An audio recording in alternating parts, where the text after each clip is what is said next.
Master minds commerce చదవాలనుకునే 10th inter విద్యార్థుల తొలి ఎంపిక. సరే మీరేమో లా కోర్సులు వీటి కెరీర్ పైన మంచి గ్రోత్ ఉందని చాలా బాగా చెప్తున్నారు. చాలా మంది గ్రామీణ విద్యార్థులు, చాలా మంది విద్యార్థులు లా కోర్సులు అంటే కొంచెం భయం ఎక్కువ ఉంటుంది సార్. ఆ సెక్షన్స్ గుర్తుండవు, ఆ ఎన్ని యాక్ట్ గుర్తుండవు. సో ఆ భయాన్ని పోగొట్టే విధంగా మీరు ఏం చెప్తారు సార్? సో బేసిక్‌గా మనం ఏ వృత్తి తీసుకున్నా గూడా దానికి సంబంధించిన కష్టం దానికి ఉండనే ఉంటుందండి. అయితే కష్టం అనడం కంటే గూడా భయం అనడం నేను చెప్తాను. ఎందుకంటే మనం దాని లోపలికి వెళ్ళకుండా, దాన్ని చూడకుండా బయట నుండే చూసి అది లోతెక్కువేమో అని భయపడడం అపోహ అవుతుంది. ఫస్ట్ ఆఫ్ ఆల్ దాంట్లోకి వెళ్ళండి. ఎందుకంటే మనం అప్పటినుంచి అంటే మనం కొన్ని డేస్ బ్యాక్ చూస్తే కొన్ని ఇయర్స్ బ్యాక్ లాయర్ అంటే పంచాయతీలు చేస్తాడు, సెటిల్మెంట్లు చేస్తాడు. ఇలా ఒక అపోహ ఉంది. లాయర్‌తో జాగ్రత్తగా ఉండాలి. లాయర్ అంటే అదొక గొడవలతో రిలేటెడ్ అయిన ఇష్యూ అని. అది కాదండి. లాయర్ అంటే నేను ఇందాక మీతో అన్నట్టు లాయర్ అంటే సొసైటీ ఒక రెస్పాన్సిబిలిటీ ఉన్నటువంటి పర్సన్. సో ఈ ప్రొఫెషన్‌లోకి రావడానికి భయపడాల్సిన పనేం లేదు. సెక్షన్లు అవన్నీ బేర్ యాక్ట్స్ మనం చదివి ఎవ్రీడే ప్రాక్టీస్ చేస్తూ దాని మీద మనం ఎవ్రీడే రెగ్యులర్‌గా దాన్ని మనం చదువుతూ ఉన్నట్లయితే ఈ బేర్ యాక్ట్స్, ఈ సెక్షన్స్ అన్నవి మనం మర్చిపోం. అందులోనూ ఇంకొకటి కూడా నేనేం గట్టిగా చెప్తానంటే మీరు ప్రాక్టీస్ చేయండి. కంపల్సరీ ప్రాక్టీస్ చేయాలి. మీ ఎల్ఎల్బీ అయిపోయిన తర్వాత మీరు ఎల్ఎల్బీ చేసింది సర్టిఫికేట్స్ ఊరికట్లా బీరువాలో పెట్టుకొని మీ పాటికి మీరు ఏదో బయట ఉండమని కాదు కదా. మీరు ప్రాక్టీస్ చేయండి. ఫస్ట్ ఆఫ్ ఆల్ బెయిల్‌కి ఎలా అప్లై చేయాలి? ఏదైనా మీ క్లయింట్‌ని ఎవరైనా అరెస్ట్ చేస్తే సంబంధిత స్టేషన్‌కి వెళ్ళి మీరు ఏం మాట్లాడాలి? ఇవన్నీ ఒక సీనియర్ అడ్వకేట్‌తో పాటుగా ఒక 1 ఇయర్, 2 ఇయర్స్ ప్రయాణం చేయండి. అప్పుడు మీకు తెలుస్తది. అంతేగాని ఏం చేయకుండా నాకు అది రావట్లేదు అంటే అది తప్పవుతుందండి. దాన్ని నేను సమర్థించను. యాక్చువల్‌గా మీ మీ ఇన్స్టిట్యూషన్‌కి చాలా మంది పిల్లలు వస్తుంటారు సార్. వాళ్ళు ఏదో కోచింగ్ కోసం వస్తారు. తర్వాత భయంగా వచ్చి మీ దగ్గర కోచింగ్ జాయిన్ తర్వాత జూనియర్ సివిల్ జడ్జి అయిన వాళ్ళు కూడా మీ దగ్గర చాలా మంది ఉన్నారు. సో అలాంటప్పుడు మీకు ఏమనిపిస్తుంది సార్? అది చాలా సంతోషం వేస్తుందండి. రీసెంట్‌గా కూడా మన ఇన్స్టిట్యూట్ నుండి ఏపీకి సంబంధించి జేసీజీ ఒకరు సెలెక్ట్ అయ్యారు. సో చాలా హ్యాపీ అనిపిస్తుంది.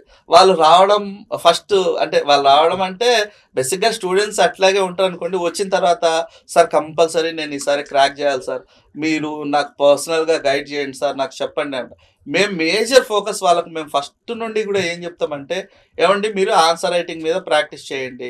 ప్రిలిమ్స్ అనేది జస్ట్ ఎంసీక్యూస్ బేస్డ్. ఈ ఎగ్జామ్ ఎలాగైనా క్లియర్ చేసుకుంటారు అని ప్రిలిమ్స్ మీద కొంచెం ఫోకస్ తక్కువ పెట్టి మెయిన్స్ మీద ఎక్కువ ఫోకస్ చేపిస్తూ ఉంటాం. Every week mains answer writing exam రాపిస్తూ ఉంటాం.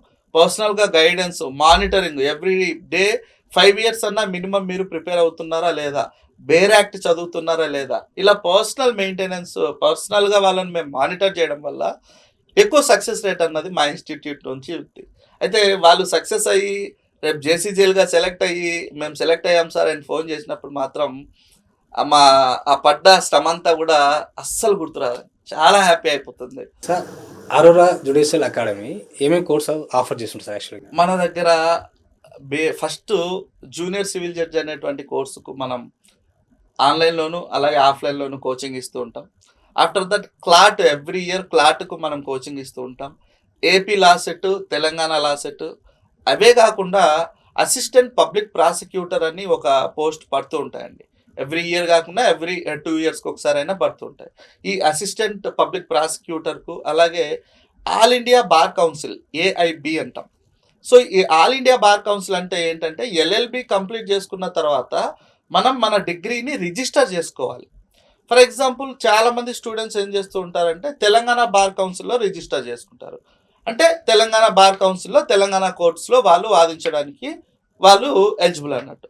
ఈ ఆల్ ఇండియా బార్ కౌన్సిల్ అంటే ఏంటంటే ఆల్ ఇండియా లెవెల్లో మనం ఎక్కడికైనా వెళ్ళొచ్చు. ఈ all India bar council every 6 మంత్స్కి ఒకసారి ఎగ్జామ్ పెడుతూ ఉంటుందండి. ఎవ్రీ 6 మంత్స్ 1 ఇయర్కి ఎగ్జామ్ పెడుతూ ఉంటుంది. ఆ ఎగ్జామ్కు కూడా మన ఇన్స్టిట్యూట్లో కోచింగ్ ఇవ్వడం జరుగుతుంది. జూనియర్ సివిల్ జడ్జి జాబ్ రాదు, ప్లాన్ బి ఏముండదు సార్? జూనియర్ సివిల్ జడ్జ్ రాకపోతే మనం లీగల్ సర్వీసెస్ అంటే గవర్నమెంట్ సెక్టార్ను మనం పక్కకు పెట్టినట్లయితే, ఒకవేళ అది లేదు అంటే డిఫరెంట్ సోర్సెస్ ఉన్నాయండి. ఇందాక మనం అనుకున్నట్టు మల్టీనేషనల్ కంపెనీస్లో ప్రైవేట్ సెక్టార్లో ఒకటి ఉంది, పబ్లిక్ సెక్టార్ యూనిట్స్లో ఒక అవకాశాలు ఉంటాయి. లేదు ఎల్ఎల్బి కంప్లీట్ చేసుకొని ఎల్ఎల్ఎం చేసి నెట్ రాసినట్లయితే OU, Andhra university, SV university ఇలాంటి పెద్ద పెద్ద యూనివర్సిటీస్లో అసిస్టెంట్ ప్రొఫెసర్గా వెళ్ళిపోయే అవకాశాలు ఉన్నాయి. ఇవేవి కాదు అనుకున్నట్లయితే మీరు ఒక ఓన్ ప్రాక్టీస్ పెట్టుకుంటారు. సో అవకాశాలు లేవు అనేది ఏం లేదండి. There is lot of chances. అన్ని డైరెక్షన్స్లో కూడా మనకు ప్రొఫెషనల్గా అవకాశాలు ఉన్నాయి. బట్ మనకు మేజర్గా ఉండాల్సింది ఏంటంటే practice. LAWCET, clot, junior civil judge ఈ పరీక్షలు రాసే వాళ్ళకు మీ చివరిగా మీరు ఇచ్చే సూచన సలహాలు ఏంటి సార్? ఫస్ట్ ఆఫ్ ఆల్ వీళ్ళు జేసీజే వరకు రావాలంటే ఫస్ట్ లాసెట్ కానీ క్లాట్ కానీ రాయాలి. నా సజెషన్ ఏంటంటే ఈ స్టేట్ లెవెల్ యూనివర్సిటీస్లో, స్టేట్ లెవెల్ కాలేజెస్లో రాసే, అంటే ఒకవేళ గ్రాడ్యుయేషన్ కంప్లీట్ అయిపోయి మేము లా చేస్తున్నాం సార్ అంటే okay, it is okay. But inter అయిపోయినటువంటి స్టూడెంట్స్ మేము ఎల్ఎల్బి చేయాలి అనుకుంటున్నాము అన్నట్లయితే ఖచ్చితంగా క్లాట్ను ప్రిఫర్ చేయండి. లాసెట్లో సీట్ రాదు, క్లాట్లో సీట్ రాదు, వాళ్ళు నెక్స్ట్ ఏం చేయాలి ఇది కూడా చెప్పండి సార్. అయితే ఏంటంటే ఇప్పుడు మనకు అకాడమిక్ ఇయర్ ఇంటర్మీడియట్ అన్నది మనకు దాదాపుగా ఏప్రిల్ మేతో ఎండ్ అయిపోతుంది. ఈ లాసెట్ ఎగ్జామ్ కూడా మనకు మేలోనే జరుగుతుంది. అంటే మనకు అకాడమిక్ ఇయర్ అయిపోతూనే లాసెట్ ఎగ్జామ్ ఎంట్రన్స్ జరుగుతుంది. At the same time web counselling అయిపోయి కాలేజెస్కి వెళ్ళిపోతారు. కానీ క్లాట్ కాస్త డిఫరెంట్గా ఉంటుంది. జూలైలో మనకు నోటిఫికేషన్ వస్తుంది. జూలైలో వచ్చిన నోటిఫికేషను జూలైలో కానీ కొంచెం ఆగస్టులో అలా నోటిఫికేషన్ వస్తుంది. ఈ నోటిఫికేషన్కు సంబంధించిన ఎగ్జాము డిసెంబర్లో ఉంటుంది. అంటే మనకు మేలో అకాడమిక్ సెకండ్ ఇయర్ ఎగ్జామ్ మేలో అయిపోతే కూడా మనం దాదాపుగా ఒక 6 months లేదా 1 year పాటు వెయిట్ చేయాల్సి ఉంటుంది. అందుకని నేనేమంటున్నానంటే పేరెంట్స్ను, మీరు క్లాట్ ఎగ్జామ్ రాపించాలి అని ఫిక్స్ అయినట్లయితే, మా అబ్బాయిని కానీ అమ్మాయిని కానీ మేము లీగల్ సర్వీసెస్ వైపు పంపించాలి అనుకున్నట్లయితే ఇంటర్మీడియట్ ఫస్ట్ ఇయర్ నుంచే వాళ్లకు క్లాట్కి సంబంధించిన ఆ యొక్క అవేర్నెస్ను కల్పించండి. ఇప్పుడు చాలామంది అండి, ఇప్పుడు అవేర్నెస్ క్లాట్ మీద చాలా వచ్చేసింది. 10th అయిపోతూనే పేరెంట్స్ మాకు ఫోన్ చేస్తున్నారు, సార్ మీరు పర్సనల్గా ఇప్పటి నుంచే గైడ్ చేయండి అనేసి. అంటే అవేర్నెస్ పెరిగిపోతుంది. అందుకు నేనేమంటానంటే ఇంటర్ ఫస్ట్ ఇయర్ నుంచే మీ పిల్లలను ఆ యొక్క క్లాట్ వైపు టర్న్ చేయండి. అసలు క్లాట్ సిలబస్ ఏంటి, ఎలా మీరు ప్రజెంట్ చేయాలి, ఎన్ని క్వశ్చన్స్ ఉంటాయి, ఎంతసేపట్లో రాయాలి, ఇదంతా కూడా వాళ్ళకు నేర్పించినట్లయితే కంపల్సరీగా సెకండ్ ఇయర్ అయిపోతూనే వాళ్ళు దాంట్లో సక్సెస్ అయ్యే ఛాన్సెస్ ఎక్కువ ఉంటాయి.